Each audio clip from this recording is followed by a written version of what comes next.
Alright guys, this is my first video ever, so I was just going to do a toolbox tour on my Husky 80-inch 3-piece. I used to work as a diesel mechanic for ITP, as you can tell. Moved out, moved on, so getting ready to go to school and some other cool things. Moving out for a couple years to do a mission for my church and whatnot, but obviously YouTube is very unhappy with things like that, so we're just going to leave it out. So I guess we'll get started in the hutch. I like to keep just sort of like the sanding cookies and wire brushes just up here, just because I use them all the time. Because I used to do small engine repair and still do it down here now. So, you know, obviously magnetic glove holder, a couple of magnets, just some extra fuel filters and small stuff like that. This Power Probe Tech 1000. Absolutely worth the money. You know, you can turn them all on at once, and they're obviously extremely bright. You can pop all four out and use them individually. We've just got the magnet on a swivel or the hook. Absolutely worth the money.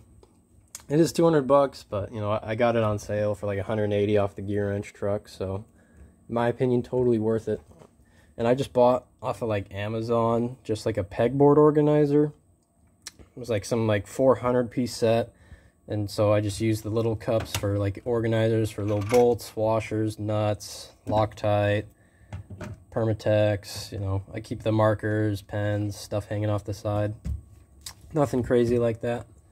And then for me, I like to just keep like my magnetic organizers and leads on the roof of it, because it does slide out, which is sort of a gripe for some people. My only issue is that you can obviously see it does hang out a good, you know, 4, 5, 6 inches. But it's not that big a deal. And height-wise, if you're like 5'10" and under 6 foot, this box is absolutely perfect for you. So yeah, you know, my height obviously goes like right to it, and I'm 5'10", so this is perfect if you're 5'10". But if you're a tall guy, then yeah, definitely go look at like Icon, Extreme Tools, whoever. It's your box, it's your money. You know, if you're happy with it and you love it, then it was worth it. So yeah, I got like the 4 or 5 piece snap-on extensions and the wobble. They're nice, they're snap-on. I love snap-on. It's a little bit overpriced, but you know, it was the day where I broke my Tecton 1/2-inch 6-inch one, and the snap-on guy was there that day, and I really needed it. Well, you know, needed it, so I decided to buy it. And then Cornwell 18-inch blow nozzle, a couple of just cheap ones, Cornwell ones. Got the kit, you know, comes with like 4 or 5 extra of the little blow nozzle bits. They're handy, come in handy every once in a while. And you can obviously tell I'm a heavy mechanic because we use these to fill up trucks with air, and then we use these on the 1/2-inch guns whenever we just want to drag 1/4-inch line out. Tire stem removal tool, various 3/8, 1/2-inch impact extensions. I've got the Gearwrench pinned, Tecton pinless, and snap-on pinned. As far as pinned or pinless go, honestly, I would say you should probably have one of each, because you'll notice, you know, obviously the pinless is slimmer and longer, whereas the pinned is fatter and shorter. So they come in handy in various situations. I've got the Blue Point bendable magnet. You know, you find them at the dump or whatever, take them for free. Ratcheting screwdriver. Got it just because I like them. You know, tire stem removal tool. This is a caging bolt socket from, I think, Gray Pneumatic or Sunex. Absolutely worth the money. Doing them by hand sucks. You know, tire stem tool. This is actually a Lyle 11-point socket for the new disc brakes. Well, I guess they're not really that new, but disc brakes on semi-trucks. And then, you know, a couple mirrors, small adapters and bits, 1/4-inch hex. Tire pressure gauge. Don't really do too many tires, so that's mostly just for personal vehicles. Then, you know, just the assortment of WD-40, Seafoam, anti-seize, all that good stuff. And then I've actually used the HM65 headlamp if you're doing like inspections, short, small stuff. It ain't gotta be crazy, it just gotta work. And, you know, obviously it's going to get dirty, so if you go out and buy that shiny snap-on one, use it once, it gets dirty, and now you're sad. So, you know, buy once and don't really ever have to cry about it again. And these things will get you in trouble real quick. They're handy on, like, checking fuses, or I use them mostly for, like, radios and stereos, but, you know, you use yourself as a ground in order to use it, but it's not really... It doesn't replace, you know, the test light. The test light is a great thing to have to start out with. It's a little bit complicated when you start getting into more than just power, and, you know, you work in grounds, continuity, amperage, voltage, various things. I just have the Power Probe multimeter for just the quick grab and go one, and it works just fine. You don't really need, you know, the shiny, overpriced snap-on one, but I got an insanely killer deal, like $200 or $300.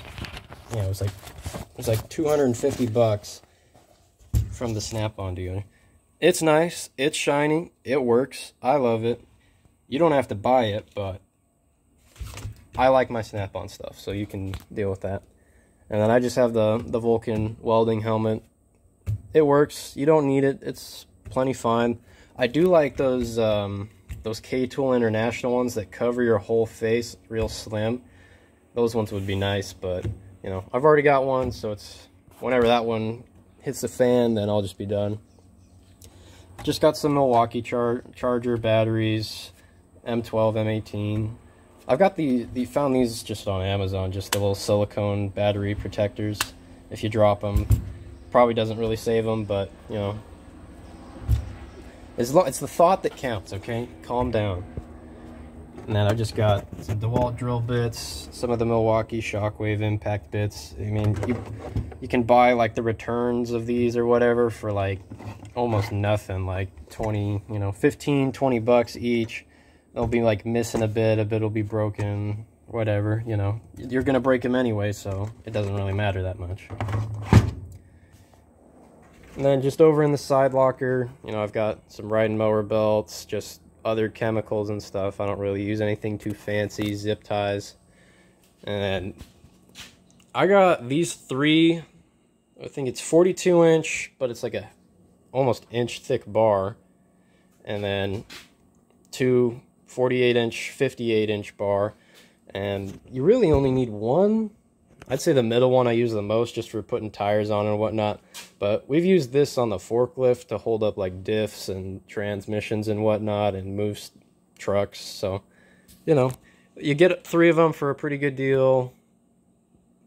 You know, might as well. It's more fun that way. And then these ones, I know Kuhn Trucking did like a video on them and whatnot. Probably never going to make it as much as he did, but, you know, they're pretty handy for hanging drive lines, but they do not replace ratchet straps, in my opinion. They're, you know, working pounds is, you know, 500. Not as much as some of the bigger, beefier ratchet straps. I just have a can of gasoline down there. Then I've just got some Milwaukee hole saw bits. I don't think I really use these ones. I just got them, but, you know, I did a frame one time, and I ended up using the shop ones, which were complete, you know, obviously they're the shop ones, so they're going to get used and abused. And then, you know, Power Probe micro torch kit. This is a tool, if you're starting out, maybe not, but I suggest getting it as soon as possible.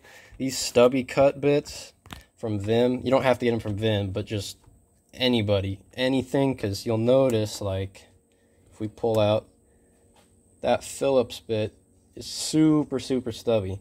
And on Ford Transits, if they have like the lift gate on them for like elderly people and whatnot to help them out, or, you know, unloading and loading, they have that, their hydraulic tank for them is in such a crappy spot, and you need that Phillips bit for sure.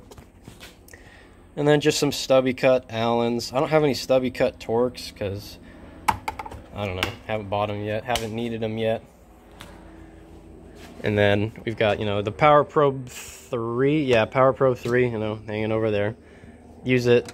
It's not a tool for beginners. It's not a tool for people who don't want to take the time to understand it, but if you take the time to understand it, this will be far more useful than any multimeter you ever buy. And then I have the short finder. I bought it thinking I would actually use it quite a bit, but honestly, if you skipped out on it, you know, you'll get by. It's not that necessary. And then that's just the Sunex Master Hex Bit Set, you know, just the little ones. You break them, you lose them, find them, keep them, and then, you know, micrometer, use it all the time. The thread restorer kit from Lang, same one as the Snap-on. Haven't broken one yet, used it for almost a year. So it's definitely worth the money to, you know, just spend the extra time to clean them out, make them nice, don't have to use the tap. It's just worth the little extra time to maybe fix up some bunged up threads and whatnot. And then I've just got the Irwin Tools inner and outer extractor set, and then the left-hand drill bits back there. Brand doesn't really matter too much in those. Like the Snap-ons are the same exact one.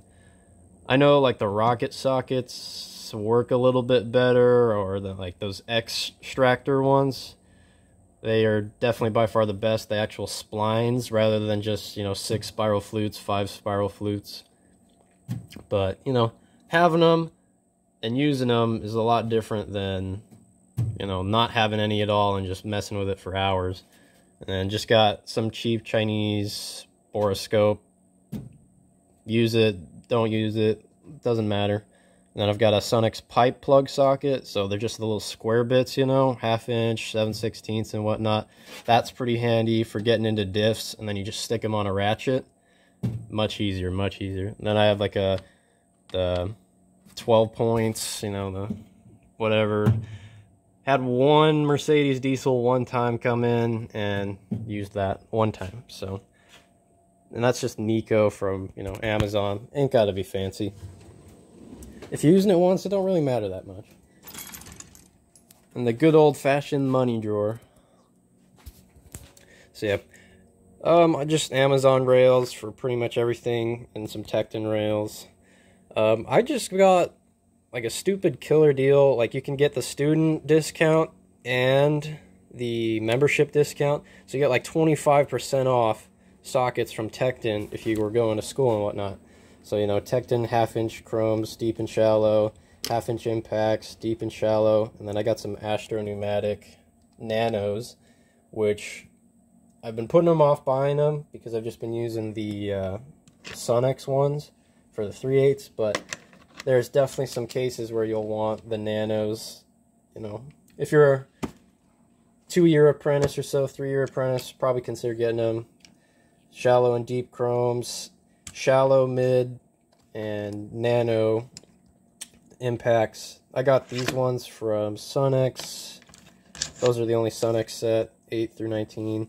And then for standard, it's actually Capri Tools, only one that I got, 5/16 up to 1 inch.